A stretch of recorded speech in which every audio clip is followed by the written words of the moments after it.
Halloween का त्योहार दुनिया भर में डरावनी सजावट, भूत प्रेत की कहानियां और बच्चों के लिए मस्ती का समय होता है। इस त्योहार का उत्सव विशेष रूप से पश्चिमी देशों में बड़े धूमधाम से मनाया जाता है, लेकिन इसकी जड़ें और कहानियां प्राचीन और रहस्यमयी हैं। ऐसी ही एक अद्भुत और रहस्यमयी कहानी एक छोटे से गांव की है, जहां हर साल हैलोवीन का त्योहार खास होता है। इस कहानी में एक खास किरदार है, जिसे गांव वाले हैलोवीन की रानी कहते थे। गांव का परिचय। गांव का नाम शांतिनगर था, जो एक छोटे से पहाड़ी इलाके में बसा हुआ था। यह गांव अपने प्राकृतिक सौंदर्य, घने जंगलों और पुराने महल के लिए प्रसिद्ध था। इस महल में ही हैलोवीन की रानी रहती थी।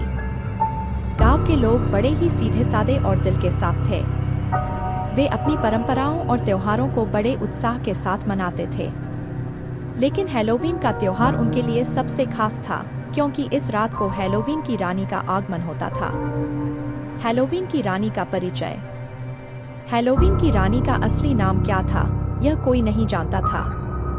गांव के लोग उसे बस रानी कहकर पुकारते थे। वह एक रहस्यमयी महिला थी, जो हर साल हैलोवीन की रात को गांव में आती थी। रानी हमेशा काले कपड़ों में लिपटी रहती थी और उसका चेहरा एक सुंदर लेकिन डरावना मुखौटे से ढका होता था। वह बहुत ही रहस्यमयी और आकर्षक थी, और उसकी उपस्थिति से गांव में एक अजीब सा सन्नाटा और रोमांच भर जाता था। रानी का महल। रानी का महल गांव के किनारे पर एक पहाड़ी पर स्थित था। यह महल बहुत ही प्राचीन और भव्य था। महल के चारों ओर घना जंगल था, और महल की ओर जाने वाला रास्ता बहुत ही खतरनाक और डरावना था। गांव के लोग कहते थे कि महल में जादुई शक्तियां हैं और वहां जाने वाला कभी वापस नहीं आता। लेकिन हैलोवीन की रात को महल का द्वार खुलता और रानी अपने रहस्यमयी वाहन में बैठकर गांव की ओर आती। हैलोवीन की रात। हर साल हैलोवीन की रात का गांव के लोग बेसब्री से इंतजार करते थे। उस रात गांव के बच्चे भूत प्रेत, चुड़ैल और कंकाल के रूप में तैयार होकर रानी का स्वागत करते थे। रानी गांव के बीचों बीच एक बड़े मैदान में आती और वहां एक बड़ा आग जलाया जाता था। सभी लोग उस आग के चारों ओर इकट्ठे होते और रानी अपनी अद्भुत कहानियां सुनाना शुरू करती। अद्भुत कहानियां। रानी की कहानियां बहुत ही रोचक और रहस्यमयी होती थीं। उसकी कहानियों में जादू, भूत प्रेत, अज्ञात जीव और अद्भुत घटनाएं होती थीं। लेकिन सबसे खास बात यह थी कि उसकी हर कहानी में एक महत्वपूर्ण नैतिक शिक्षा छिपी होती थी। बच्चों को उसकी कहानियां सुनना बहुत पसंद था, और वे उसकी कहानियों से बहुत कुछ सीखते थे। एक खास हैलोवीन की रात। एक साल हैलोवीन की रात को गांव के कुछ साहसी बच्चों ने फैसला किया कि वे रानी के महल का रहस्य जानेंगे।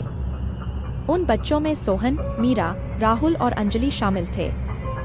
वे सभी अपने दोस्तों और परिवार वालों को बताए बिना रानी के महल की ओर चल पड़े।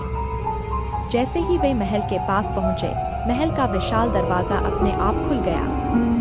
बच्चे डरते हुए अंदर गए और वहां का दृश्य देखकर हैरान रह गए। महल का अद्भुत दृश्य। महल अंदर से बहुत ही भव्य और सुंदर था। वहां की दीवारों पर प्राचीन चित्र और नक्काशियां थीं। महल के अंदर एक बड़ा हॉल था, जहां एक विशाल झूमर लटक रहा था। बच्चों ने देखा कि महल में बहुत सारे कमरे और गलियां थीं। वे धीरे धीरे हॉल की ओर बढ़े और वहां एक बड़ा सिंहासन देखा। सिंहासन पर रानी बैठी थी, लेकिन इस बार वह बिना मुखौटे के थी। रानी का सच्चा चेहरा। रानी ने बच्चों को देखा और मुस्कुराते हुए उन्हें अपने पास बुलाया। उसने अपना मुखौटा हटाया और बच्चों को अपना सच्चा चेहरा दिखाया। वह वास्तव में बहुत ही सुंदर और दयालु महिला थी। उसने बच्चों को बताया कि वह कोई जादूगरनी या भूत नहीं है, बल्कि एक साधारण महिला है, जो लोगों को खुश करने के लिए यह सब करती है। उसने बच्चों को यह भी बताया कि महल का रहस्य सिर्फ एक मिथक था, जो लोगों की कल्पना में बसा हुआ था। बच्चों की खुशी। बच्चों को यह जानकर बहुत खुशी हुई कि रानी वास्तव में बहुत अच्छी और दयालु है।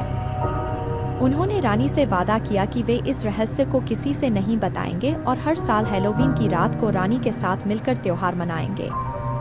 उस रात रानी ने बच्चों को महल के हर कोने में ले जाकर वहां की अद्भुत कहानियां सुनाई और उन्हें कई रहस्यमयी चीजें दिखाईं। हैलोवीन की नई परंपरा। उस साल के बाद से गांव के बच्चों और रानी के बीच एक खास रिश्ता बन गया। हर साल हैलोवीन की रात को बच्चे महल में जाते और रानी के साथ मिलकर त्योहार मनाते। रानी ने बच्चों को न केवल डरावनी कहानियां सुनाई, बल्कि उन्हें जीवन की महत्वपूर्ण बातें भी सिखाईं। उसने उन्हें सिखाया कि डर का सामना कैसे करना है, एक दूसरे की मदद कैसे करनी है और खुशियां कैसे बांटनी है। गांव में बदलाव। रानी की कहानियों और उसकी शिक्षाओं का गांव पर गहरा प्रभाव पड़ा। बच्चे अब पहले से ज्यादा साहसी, दयालु और समझदार हो गए थे। वे एक दूसरे की मदद करते और मिलजुल कर रहते थे। गांव में खुशियों का माहौल था और लोग रानी को बहुत प्यार और सम्मान देते थे। एक अनोखी रात। एक साल हैलोवीन की रात को जब बच्चे महल में पहुंचे, उन्होंने देखा कि रानी बहुत खुश है। उसने बच्चों को बताया कि इस साल की रात और भी खास होने वाली है। उसने बच्चों को महल के एक गुप्त कमरे में ले जाकर एक बहुत बड़ा खजाना दिखाया। यह खजाना सोने चांदी के सिक्कों, रत्नों और बहुमूल्य वस्तुओं से भरा हुआ था। रानी ने बच्चों को बताया कि यह खजाना महल का सबसे बड़ा रहस्य है और उसने इसे बच्चों के साथ साझा किया क्योंकि वह चाहती थी कि बच्चे इस खजाने को सही तरह से उपयोग करें। खजाने का उपयोग। रानी ने बच्चों को सिखाया कि इस खजाने का उपयोग कैसे करना है। उसने उन्हें सिखाया कि इस खजाने का उपयोग गांव की भलाई के लिए करें, गरीबों की मदद करें और जरूरतमंदों की सहायता करें। बच्चों ने रानी के निर्देशों का पालन किया और खजाने का सही उपयोग किया। उन्होंने गांव में कई अच्छे काम किए, जैसे स्कूल बनवाना, अस्पताल खोलना और गरीबों के लिए घर बनवाना। रानी की विदाई। समय बीतता गया और बच्चों के साथ रानी का रिश्ता और मजबूत होता गया। लेकिन एक साल हैलोवीन की रात को रानी ने बच्चों को बताया कि अब उसका समय पूरा हो चुका है और उसे विदा लेना है। बच्चों ने यह सुनकर बहुत दुखी हुए, लेकिन उन्होंने रानी का सम्मान करते हुए उसकी विदाई को भी खास बना दिया। रानी की विदाई की रात। उस रात पूरे गांव ने रानी की विदाई के लिए एक बड़ा समारोह आयोजित किया। रानी ने अपने अंतिम भाषण में गांव के लोगों को धन्यवाद दिया और उन्हें शुभकामनाएं दी। उसने बच्चों को एक आखिरी सीख दी कि वे हमेशा एक दूसरे का साथ दें और खुशियां बांटें। उसके बाद रानी ने गांव को अलविदा कहा और महल में वापस चली गई। गांव की नई शुरुआत। रानी की विदाई के बाद भी उसकी कहानियां और उसकी शिक्षाएं गांव के लोगों के दिलों में जिंदा रहीं। बच्चे अब बड़े हो गए थे और उन्होंने रानी की शिक्षाओं को अपनी जिंदगी में अपनाया। गांव में खुशियों का माहौल बना रहा और लोग एक दूसरे की मदद करते रहे।